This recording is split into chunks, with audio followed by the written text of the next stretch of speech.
Hi student, आज हम macro का एक बहुत इंपॉर्टेंट चैप्टर करने जा रहे हैं, that is balance of payment. आज की डेट में आप एक ग्लोबल इकोनॉमी में जी रहे हैं जिसमें आपके देश से बाकी देशों में गुड्स सर्विसेज कैपिटल की मूवमेंट है। बाहर के देशों से भी सेम चीज़ें गुड्स सर्विसेज कैपिटल आपके देश में आती भी है। तो इसकी जो स्टेटमेंट होती है उसको हम बोलते हैं बैलेंस ऑफ पेमेंट। मतलब balance of payment is a statement of all economic या monetary transaction between our country and rest of the world। आपके देश और बाकी देशों के बीच में जितनी भी इकोनॉमिक या मॉनेटरी स्टेट ट्रांजेक्शन हो रही है उसकी स्टेटमेंट को बोला जाता है बैलेंस ऑफ पेमेंट। तो जब मैंने बोला all economic transaction, what does it mean? Balance of payment जिसमें सबसे पहली ट्रांजेक्शन आती है विजिबल ट्रेड। विजिबल जो कि गुड्स होती हैं जिनको हम बॉर्डर क्रॉस करते हुए देख सकते हैं। इनविजिबल जैसे कि सर्विसेज, सर्विसेज जो कि इनविजिबल होती है जिसको आप सिर्फ रियलाइज कर सकते हैं, इनको बॉर्डर क्रॉस करते हुए देखा नहीं जा सकता। थर्ड आते हैं आपके करंट या यूनिलेटरल ट्रांसफर्स। करंट या यूनिलेटरल ट्रांसफर्स होते हैं गिफ्ट एंड ग्रांट्स, रेमिटेंसेस जो कि वन साइडेड होते हैं। जैसे कि गुड्स या सर्विसेज के केस में अगर हम देखें, हम गुड्स या सर्विस देते हैं तो हमें पैसा आता है, पर यूनिलेटरल गिफ्ट तो वन साइडेड है। अगर आप यहाँ से, आपके पेरेंट्स आपको बाहर कनाडा में आप पढ़ने गए हो, वहां पे आपकी फीस भेजते हैं तो रिटर्न में आप उन्हें कुछ सर्विस या गुड तो नहीं बेच रहे हो ना। That is why it is unilateral. Export and import of goods and services is bilateral. यहाँ से गुड गई, वहां से पैसा आया, हमने गुड मंगाई, यहाँ से पैसा गया। बायलेटरल, दोनों तरफ से ट्रांजेक्शन हुआ है। बट दिस इज यूनिलेटरल क्योंकि वन साइडेड ट्रांजेक्शन है। लास्ट आपका आता है कैपिटल ट्रांसफर्स। कैपिटल टर्म आप अभी तक बहुत जगह देख चुके हैं। कैपिटल का मतलब होता है विच इम्पैक्ट एसेट लायबिलिटी, तो यहाँ भी इसका वही मतलब है बट थोड़ा सा डिफरेंट जाएगा।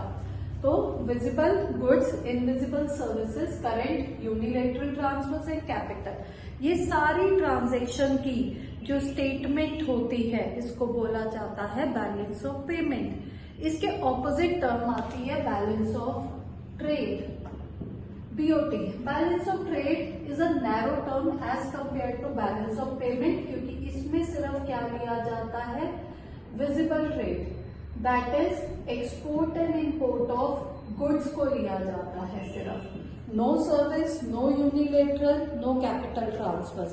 तो अगर BOP है उसमें ऑल ट्रांजैक्शन ली, ऑल मतलब ये चारों, एंड अगर BOT है तो सिर्फ विजिबल ट्रांजैक्शन को ले रहा है, किसी और चीज को वो नहीं ले रहा है। मतलब ये एक नैरो टर्म है एज कंपेयर टू BOP। अब BOP के दो अकाउंट्स होते हैं। पूरा चैप्टर इस फ्लो चार्ट में आपका कंप्लीट हो जाएगा। Current account and capital account. Current account and capital account. Capital as the name suggest, इसमें क्या आ जाएगा, कैपिटल ट्रांसफर्स। तो BOP के कैपिटल ट्रांसफर्स कौन से अकाउंट में आएंगे, कैपिटल अकाउंट में। It include capital transfers. Capital transfers मैंने आपको बताया एसेट लायबिलिटी को रिलेट करते हैं। तो एसेट से हो गया आपका इन्वेस्टमेंट और दूसरी तरफ आ गया बोरोइंग। आगे इसका क्लासिफिकेशन हम पढ़ेंगे। करंट में बची हुई तीन चीजें आ जाएंगी, विजिबल, इनविजिबल, विजिबल ट्रेड जो कि गुड्स का था, इनविजिबल जो कि सर्विस का था। एंड सर्विस आपकी दो तरह की होती है, factors and non factor. Non factor firm to household जाती है, फैक्टर्स हाउस होल्ड देता है फर्म को। और लास्ट बचा हुआ करंट ट्रांसफर्स या आपका यूनिलेटरल ट्रांसफर्स। तो है तो यही चार चीजें ही, बस उनको अलग अलग ग्रुपिंग में आपने देखना है, अलग अलग हेडिंग्स में पढ़ना है कि जब हम कर रहे हैं BOP तो इट मीन्स कि all economic transaction, all means सारी चारों की चारों। BOT, a narrow term which includes only visible, BOP has two accounts, current and capital. Capital में आ गया आपका कैपिटल ट्रांसफर्स, और इसमें आ गए आपके बचे हुए तीनों विजिबल, इनविजिबल एंड यूनिलेटरल। अब एक एक करके आप अगर ये चारों चीजें पढ़ेंगे, आपके बाकी 3 हेड्स भी उसमें कवर हो जाते हैं। करेंट अकाउंट होता क्या है? हमने यहाँ पे अभी सिर्फ प्लॉटिंग देखी, कौन सी आइटम कहाँ पे आ रही है, पर अगर हम करेंट अकाउंट को प्रॉपर देखें तो करेंट अकाउंट में बीओपी की वो ट्रांजैक्शन आती है जिससे ना तो एसेट ना लायबिलिटी पे इम्पैक्ट आता है in relation to rest of the world. आपके अपने देश में आपने कोई इन्वेस्टमेंट की है तो वो आपके देश में तो एसेट में चेंज आया है, बट इसको बीओपी में कोई प्लेस नहीं देना। अगर आपने यूएसए में जाके कोई फर्म में इन्वेस्ट किया है, कोई शेयर्स लिए हैं बाहर के, उसको हम यहाँ लेंगे क्योंकि वो in relation to rest of the world जा रहा है। तो current account which do not impact asset liability status of a country in relation to rest of the world, मतलब यहाँ पे कोई फ्यूचर क्लेम्स नहीं होंगे। इसमें सबसे पहले है विजिबल ट्रेड। विजिबल ट्रेड होता है आपका जो कि गुड्स का है। गुड्स क्या होती है? टैंजिबल मर्चेंडाइज, जिसको आप बॉर्डर क्रॉस करते हुए देख सकते हैं। आप बाहर से आईफोन्स इंपोर्ट करते हैं, बॉर्डर क्रॉस करते हुए वो दिखता है, this is a visible trade. इसको मर्चेंडाइज, विजिबल, गुड्स, टैंजिबल, बहुत नामों से आपको मिल सकता है। इनविजिबल जो कि सर्विसेज होती है, सर्विसेज आर नॉन टेंजिबल, इनको आप बॉर्डर क्रॉस करते हुए नहीं देख सकते, जैसे कि बैंकिंग, शिपिंग, इसको सिर्फ रियलाइज किया जाता है सर्विस को, इसको बॉर्डर क्रॉस करते हुए हम देख नहीं सकते। सर्विसेज 2 तरह की है, फैक्टर, नॉन फैक्टर। इकोनॉमिक्स में आप फैक्टर टर्म काफी बार देख चुके हैं, लैंड, लेबर, कैपिटल, एंटरप्रेन्योर, ये 4 हमारे फैक्टर्स ऑफ प्रोटेक्शन होते हैं। तो इनकी जो सर्विसेज है, और फर्म की सर्विस होती है जो कि नॉन फैक्टर होती है, जो फर्म की सर्विस है, जो फर्म से हाउस होल्ड को जा रही है, जैसे एक स्कूल बच्चे को सर्विस दे रहा है, एक कंपनी से आपने काम लिया है, सर्विस खरीदी है, तो वो नॉन फैक्टर में आ जाती है। करंट ट्रांसफर्स होते हैं यूनिलेटरल ट्रांसफर, जैसे आप पढ़ने बाहर गए, 12th के बाद आपने कनाडा में पढ़ने का सोचा, आपके पेरेंट्स यहाँ से आपको पैसा भेजेंगे, रेमिटेंसेस, ये क्या है? वन साइडेड, आपको पैसा गया, कल को आप सेटल हो गए, आप वहां से अपने पेरेंट्स को पैसा भेजोगे तो वो हो जाएंगे रेमिटेंसेस फ्रॉम अब्रॉड, और जब पेरेंट्स आपको भेजेंगे रेमिटेंसेस टू अब्रॉड। तो करेंट ट्रांसफर्स, इनविजिबल, विजिबल, ये आपकी करेंट ट्रांजेक्शन आ गई, करेंट अकाउंट की ट्रांजेक्शन। कैपिटल में आता है इन्वेस्टमेंट एंड बोरोइंग। इन्वेस्टमेंट आपकी 2 तरह की होती है, FDI and FII. FDI foreign direct investment, आपने बाहर के देश में कोई कंपनी ही खरीद ली, अब आपका उसमें पूरा कंट्रोल है, you have the control over the asset, आपने कोई एंटरप्राइज ही खरीद ली है, this is FDI.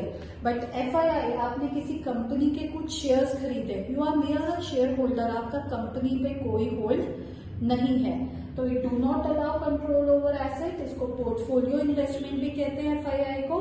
And FDI foreign direct investment which allows control over asset. Example हम क्या ले सकते हैं कि purchase of a firm by Mister Ambani in rest of the world, purchase of some shares by company in rest of the world. Borrowing again 2 तरह की होती है आपकी, बोरोइंग एज एक्सटर्नल असिस्टेंस, पहली है borrowing as external assistance. Assistance मतलब मदद, तो यहाँ पे आपको क्या मिलता है? कंसेशनल रेट ऑफ इंटरेस्ट मिलता है, क्योंकि एक देश दूसरे देश से मदद के रूप से ले रहा है तो थोड़ा रेट ऑफ इंटरेस्ट कम होता है। बोरोइंग, कमर्शियल बोरोइंग, कमर्शियल मतलब मार्केट ओरिएंटेड, जहां पे लोन्स प्रॉफिट के लिए दिए जा रहे हैं, तो यहाँ मार्केट रेट ऑफ इंटरेस्ट मिलेगा, इसमें कोई भी आपको कंसेशन नहीं मिलेगा। तो कमर्शियल बोरोइंग जिसमें मार्केट रेट ऑफ इंटरेस्ट होगा, असिस्टेंस जिसमें आपका रेट ऑफ इंटरेस्ट क्या होगा? कम होगा।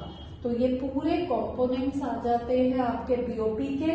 Definition, it do not impact asset liability status of a country in relation to rest of the world. Capital में आप बोलोगे it impacts asset liability status of a country in relation to rest of the world. अब यहाँ आपके लिए tricky question है, से for example मेरी यहाँ एक फर्म ऑपरेट कर रही है, मैं उसकी एफिशिएंसी बढ़ाने के लिए बाहर से 25 लाख की एक मशीन इंडिया में मंगा लेती हूँ।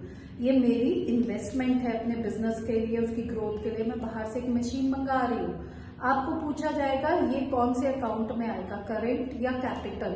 तो मोस्टली बच्चे इसे कैपिटल सोचेंगे क्योंकि कैपिटल गुड है, इन्वेस्टमेंट है, वो वर्ड्स उनको लिंक करेंगे। बट आपने एक बात पे ध्यान देना है, मशीन को मैंने इंडिया में मंगाया है, मतलब उसने बॉर्डर क्रॉस कर दिया, it is a current account transaction, visible trade. क्योंकि जब भी कोई चीज, चाहे 1 रुपए की सुई हो, चाहे 10 करोड़ की मशीन हो, उसने जहां बॉर्डर क्रॉस किया वो टैंजिबल गुड की कैटेगरी में आ गई, तो वो किस में आएगी? करंट अकाउंट के विजिबल ट्रेड में।